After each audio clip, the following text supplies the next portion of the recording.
beautiful. So, Miroslav, I would like to go back to My childhood. 1995.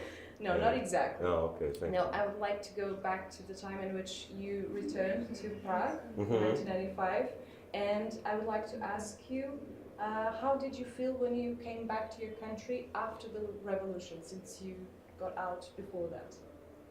How did I feel? Yes. And now I should say it in a few minutes how I felt. It's very difficult though. But no, I felt okay. I felt like I made a big change after many years. I came back. I didn't have too much work and I had a lot of money, so I was feeling good. Good.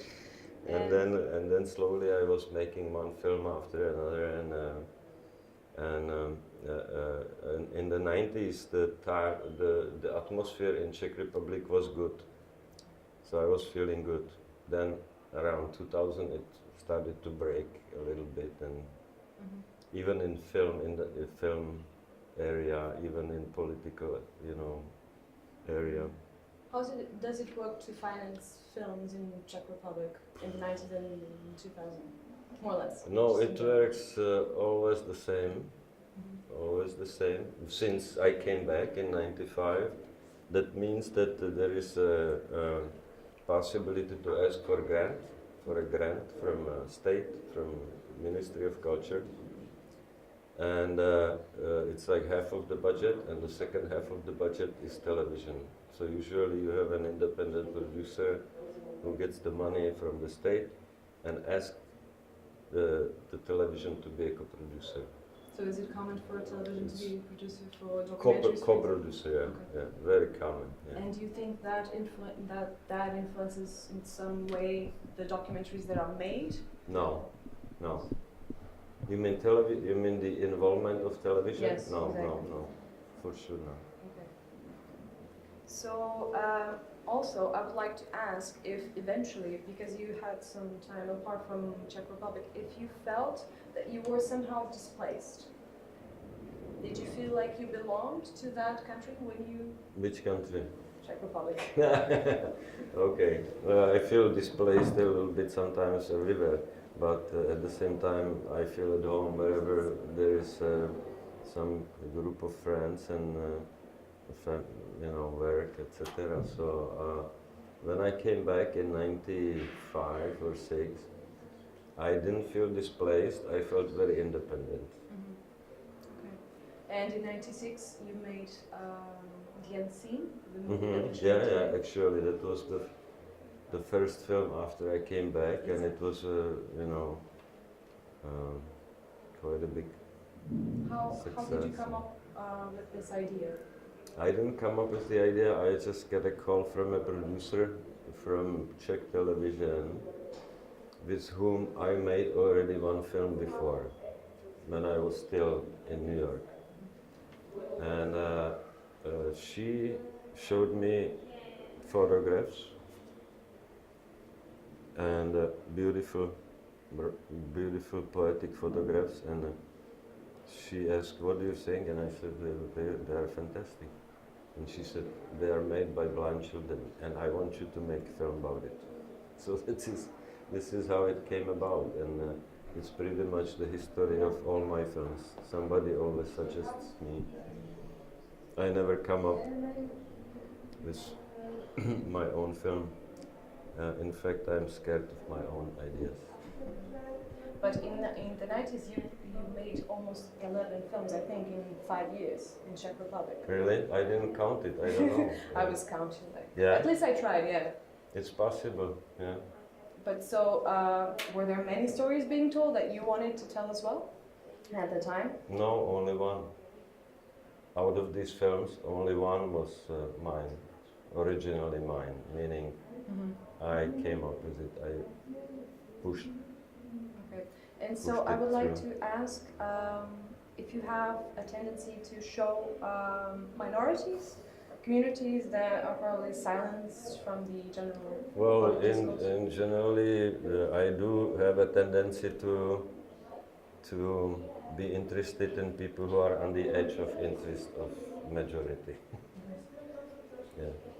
And what do you think your films can do in the world, having that in mind? I don't have the idea of changing the world as a priority, but when I make film about the blind kids or about the children from the foster home, I hope that when part of the audience that will see the film, that they might be a little more tolerant towards these people and a little more understanding. How is it in Czech Republic, the attitude towards people with disabilities? No, now it's becoming, I think, quite a big issue. So it's becoming better and better. Mm-hmm. But in '96, when I made, for example, when I made Unseen, Mm-hmm. it was still the time when the handicapped people were almost, or until then, the handicapped people were isolated very much, meaning nobody wanted to deal with it. They just put them somewhere in a place where nobody would see them too much, Yeah, so when you And made this changed. So when you made the film, could it be like a confrontation with something people didn't want to see or try to ignore at the time? No, well, that was definitely not my, motivation, but maybe the result of the film might be that many people didn't know the mentality of the blind kids. And now that they saw the film, they said, oh, they are actually wonderful kids, so it's okay, maybe next time I meet a blind person, maybe I will just talk to him, because people maybe were afraid to talk to them, they didn't know how to talk to them. And the film maybe says that these are normal people. Yeah, they're not the other. They just don't see it, but they are, communicative, and they are happy to communicate with other people. Yeah. Maybe like that. And they take photographs. What do you think excited them to take those photographs? When we watch the film, they're really excited about photographing everything they can. Yeah, but they get excited about everything, that is new and that can integrate them, help to integrate them in the so-called normal community. Because when I came with the camera and the recording, the sound recording with my sound man, the first day of shooting, we couldn't shoot one single minute because they were so curious about every little button, everything on the camera, that I just had to explain, etc. And so they are just curious, and they want to be like part of, they want to do things that the people who can see do.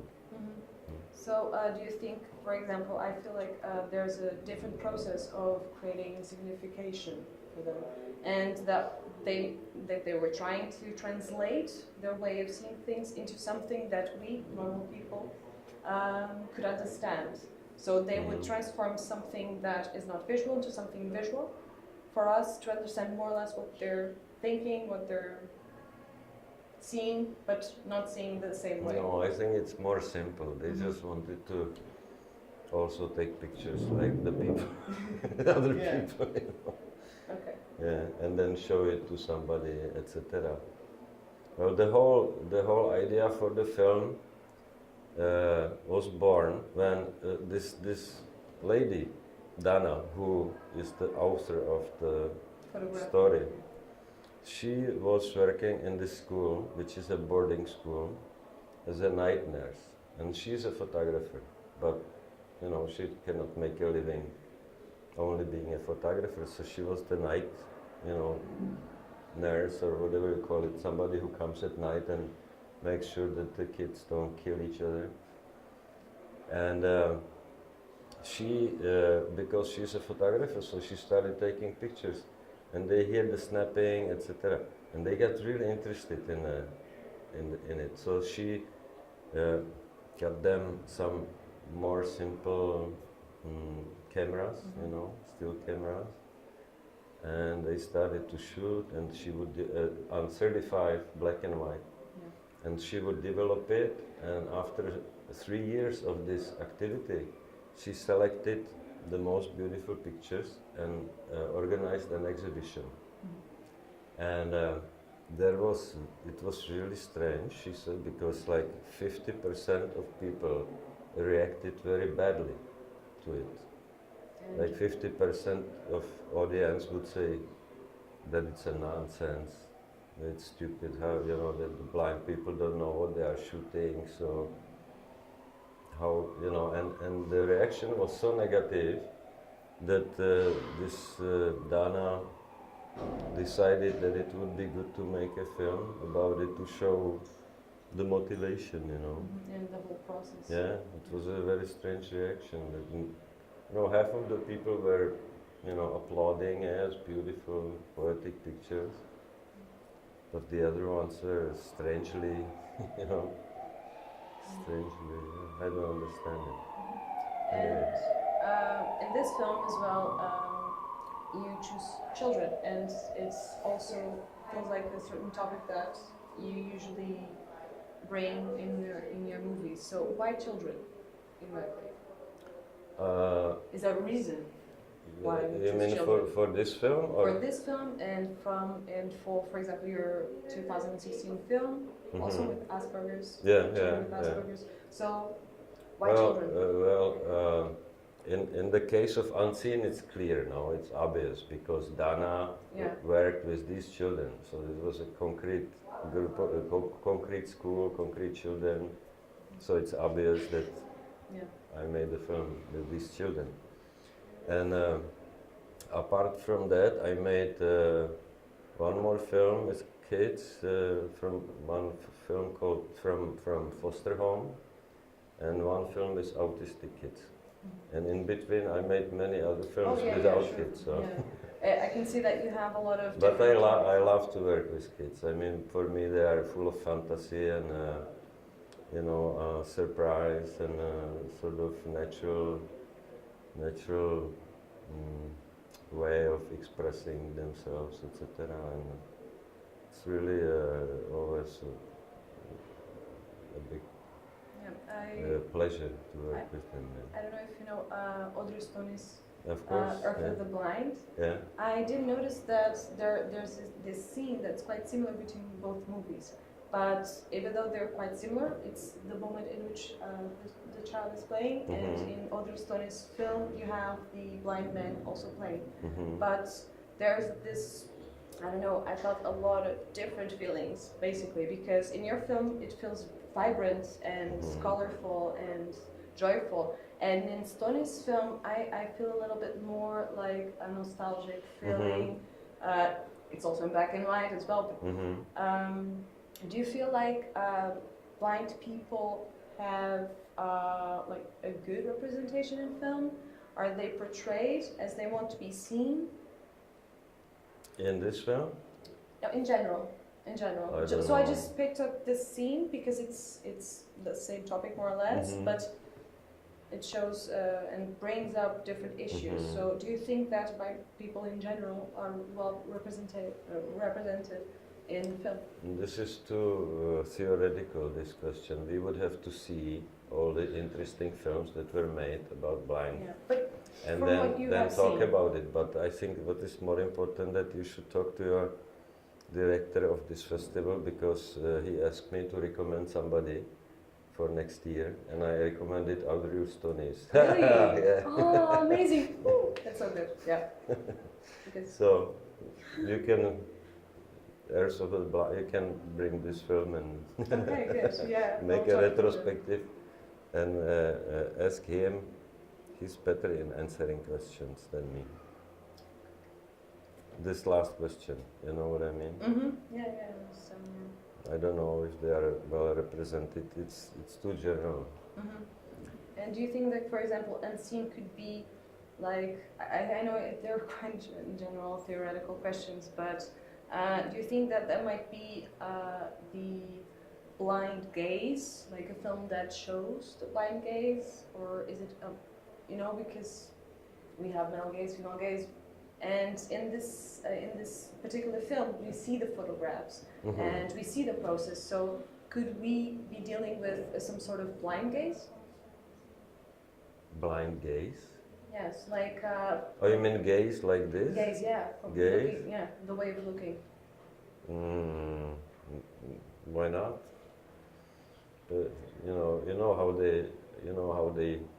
How they looking. No, it's a little bit. I hope obvious from the film that they looking using sound and touching. Yeah. Yeah, you present that in the first scene automatically, in which the device itself it's there.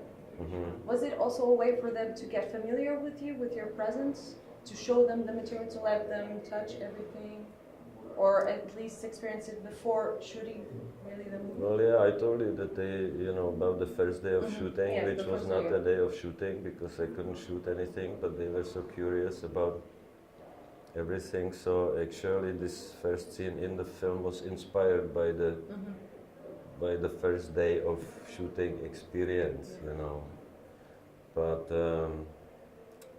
I don't know if I'm answering your question now. I'm lost.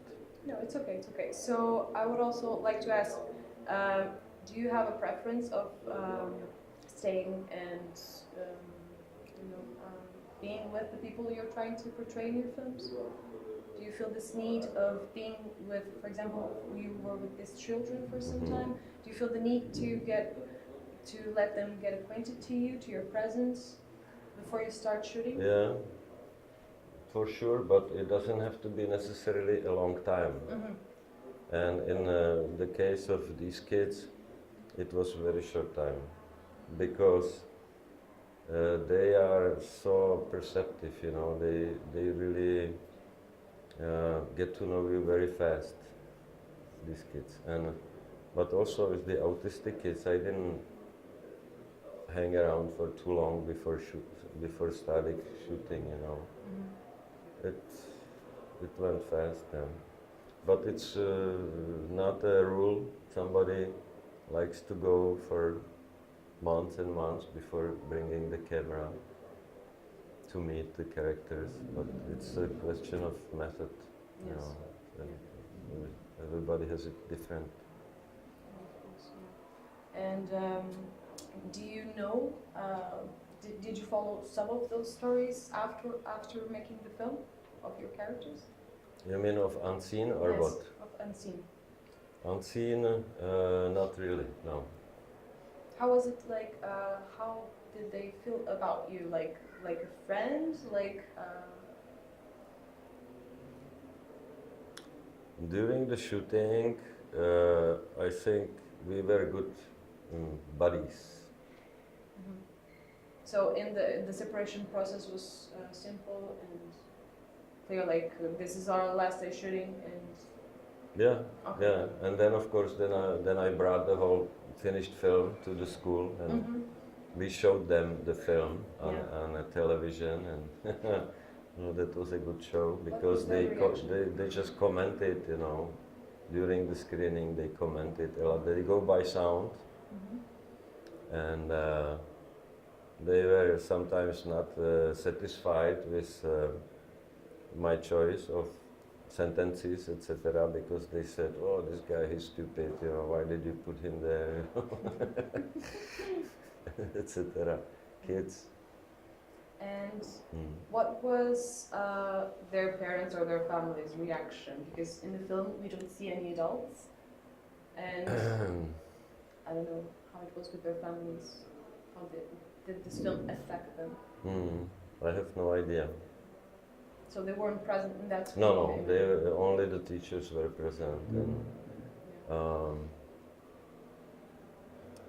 I have no idea, no.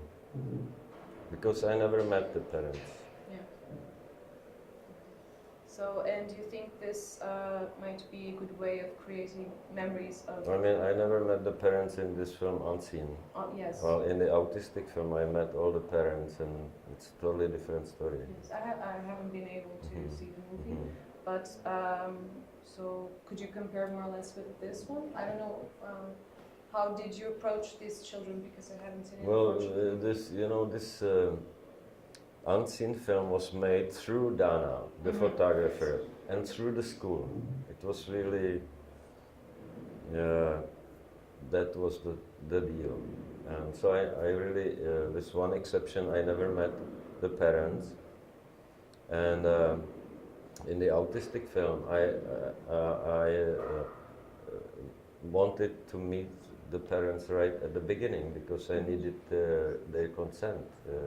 I needed their collaboration, mental support, And how did you find your characters? In the autistic film, Yes. oh, it was a long process. Like I had one guy who deals with autistic kids. He works as a consultant to the families with autistic kids. So he introduced me to many, and I slowly selected, my 5 characters.